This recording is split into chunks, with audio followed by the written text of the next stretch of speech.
Work on a third runway at Heathrow will be ready to start in a little over 2 years, the Transport Secretary said yesterday. Chris Grayling said that if Parliament backs the expansion, the project will begin around December 2020, when the Brexit transition period ends.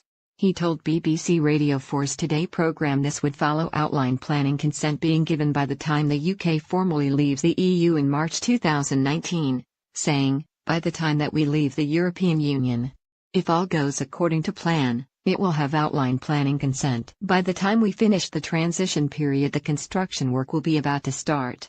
Mr Grayling said parliamentary approval was the equivalent of giving the airport outline planning consent. MPs yesterday said the airport expansion bid should not be approved without tougher measures to protect communities and passengers. More safeguards on issues such as air quality, noise, regional connectivity and airport charges are needed before the third runway scheme gets the go-ahead, according to the Commons Transport Select Committee.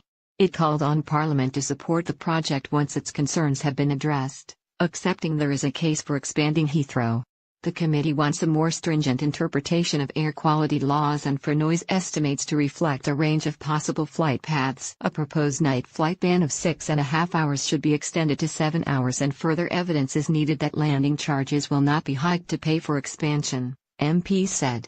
The committee's report also urged the government to provide more clarity on the funding and timeline of changes to the airport's rail and road links, particularly the M25, and how it intends to secure 15% of new slots for domestic connections. In October 2016, the government announced that a third runway at the West London hub is its preferred option for increasing airport capacity in southeast England. Outline planning consent will be given by Parliament if it approves a National Policy Statement, NPS, setting out objectives and requirements for the scheme. The final NPS is due to be published by the government for a vote in the Commons by the end of July. Heathrow is the busiest airport in Europe with 78 million passengers in 2017. A third runway will allow hundreds of thousands more flights a year. The airport hopes to begin construction in early 2021, with the runway completed by the end of 2025.